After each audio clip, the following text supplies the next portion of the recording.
Hello Wargamers, it's me Callum from TableTopBanter, and in today's video I'm going to discuss the idea of flanking in the ninth age.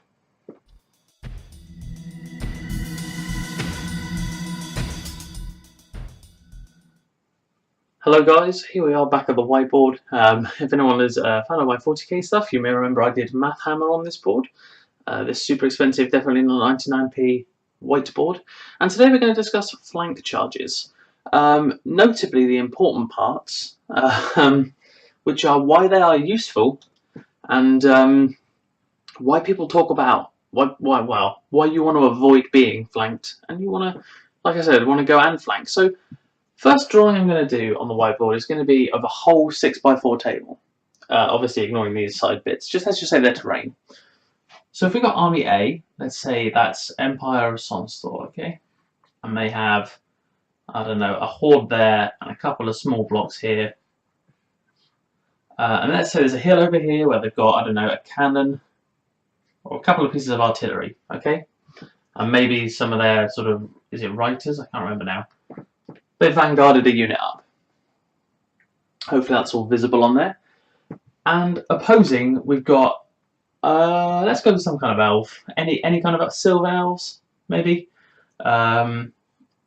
Got our Bricks Forest Guard, maybe a couple of small units of, whoopsie, of the archers, and here we go. The most horrible, the Lord. He does that special ability. I've forgotten the name of it. Shapeshifter. There we go. Shapeshifter Lord, tucked away up here. So we've got two fairly even-sized armies. For the sake of it, let's just assume that they're the same number of points. And what we want to try and do is get in our opponent's flank. So let's start with this Empire of Sonstor army. If I want to get into my opponent's flank, I could send these guys up. The Reiters, I think they are. I think it's Reiters. They're basically fast cavalry. So you shoot them up the side, and they reposition. Let me just, like so, facing in that direction. Now, what this allows them to be doing is to be out of charge arc, which is like that. So they're currently outside of the charge arc of this Forest Guardians group, the big spearman unit. What this means is they're going to survive the next turn, obviously, because you can't turn and charge. You charge only into your charge arc, obviously. So by being in the flank, this has increased the survivability of this unit. Not only has it done this, but it's drawn our opponent's attention to this unit here. Because although this unit might want to advance and take on some of the bigger units down here, it now has a close shooting unit in its flank. So to adjust this, I mean, particular unit, I don't know what the best tactic would be for this Forest Guardians unit. Whether it be to ignore them, because hey, they're quite small, whatever. But let's assume for now they don't. That means they have to reform, and if they're reforming, they're changing their entire unit position on its own centre to face this way. So now the fast cav is back in the charge arc. Those lines are very rough, by the way. Don't actually take them too seriously. And they're facing this way. So this has taken up a turn of movement. Forest Guardians have no shooting, as far as I'm aware, and it's kind of wasted a turn. So they're probably not going to want to do this. So let's assume they don't do it. Go back round. Just quickly rub out these extra bits here. So they are still facing this long way here. Still, the charge arc not on the Reiters. So you're getting shots off, you're whittling this unit down, they'll move forward, and then we have another problem. So if the Forest Guardians move forward, and let's just say the elves reposition, Shapeshifter Lord does what it does and moves really far up, what we're left with is this unit up here, the Reiters, are now in the rear of most of the units. On top of this, they're in the side arc, so they're still out of the front arc of the two archer units. So I'll just pop an A in there for archers. So they're still in the side arc of that. So by having something in your opponent's flank, immediately you're drawing their attention to it. This works well, especially if you have like some kind of Death Star unit down here with a ton of characters, okay?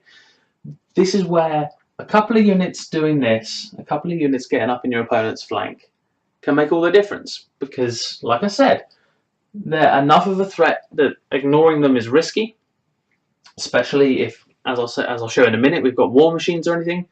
But also, it enables you to, with the fast-moving shooting, this is one type of flanking. I'll talk about another type later on. But the fast-moving shooting, so fast cav with bows or stuff like that, getting in your opponent's flank is almost a must every single time. So what I'm going to do now is I'm going to clean the board, and we're going to talk about the more combat-based flanking and why that makes a big difference as well. So I'll be back in a minute. Okay, so here we have one combat round, and this is just basically to help explain why this can make a big difference getting a flank charge off that combat there and then, not just over the course of the game. So, first of all, what do you notice about these two shapes? Well, at the moment, they're both running a horde formation, roughly, so that'd be 10 models, maybe by 4 or something. So we've got our Forest Guardians from the first game, and our opponent's Empire Death Star. I don't really know Empire too well, so that could be anything. I don't even know if they have one.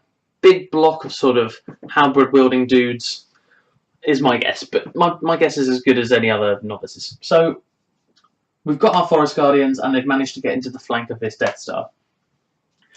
This is important for a number of reasons. First of all, let's talk about attacks. So this unit, this Death Star, the models could each have 1 attack. Now if they're in ranks of 10, if that whole 10 gets into touching, like they would if it was a front-on charge, that's 10 by 2 attacks for 20. But because you're in the horde formation, you get fight in extra rank. So you're getting 30 attacks from this unit normally, if it's a facing and a facing, and the same from this one. But now I've got a flank charge, so at most this will be about 5 deep, okay? So only these guys can fight this way. Do you see what I'm saying? Hopefully that's clear. That's only 5 guys. One of them might be a character, sure, whatever, a character might make way, but instead of 30 attacks, you've taken 30 down to 5. Now, I'm not amazing at maths, but something's telling me 5 is less than 30. So you've basically taken their effectiveness in combat to less than 20% of the points they paid for that unit. Meanwhile, you're still getting your full 30 attacks. So not only, even if they swing first, not only are they going to do less damage to you, so they could be 4s and 4s for all we know, in which case 1 wound might get through. So you lose a guy at the back. No biggie, you still get your 30 attacks. Obviously, they're elves, so I'm pretty sure they get the extra rank as well, as far as I can remember. But even if they weren't, 30 attacks going into that unit, even if that's 4s and 4s, you're still doing 7.5 wounds compared to 1. So let's round down. Let's be kind. And let's be generous. They roll well. So at the moment, combat res has been 2 kills for the Empire of Sonostal, and 7 kills for the Sylvan Elves. This matters because what we're looking at here is combat resolution. So in terms of ranks, they still have a full rank, okay? So they still only lost like this. But that makes a difference, especially if they don't fail any. And then these guys have lost 2 guys, okay? So combat res for now is 7-2. A flank, a charge gets you 1 extra. Okay, so now it's 7 plus 1. A flank gets you an additional extra. So it's 7 plus 2, plus 1 again, sorry. And now let's assume they both have the same number of banners and all that, because a lot of people take banners in units and a lot of people have BSBs in their Death Stars, etc, etc. So currently, those 2 cancel that out, and the combat res is -7 for the Empire of Sonstal. So their leadership has just been greatly reduced. Now there's no auto rallying on double 1s in this game, unlike things like 40k and Fantasy of old. So they could be breaking pretty quickly. They might have a leadership of 10 or a 9 in there. that's still double ones or a 3. You break them, you overrun, then you've just wiped out this entire unit, and that unit only got to operate approximately 18% of its capacity. This is why a flank charge makes a massive, massive difference in one combat. So imagine doing a few flank charges in a game, huge difference. Especially when you've got these big hordes that are 10 wide and only 4 deep. Less of a problem if it's a bus, which would sort of be the other way, sort of like 5 wide and let's say 8 deep or something. But what we see here is a big, big difference.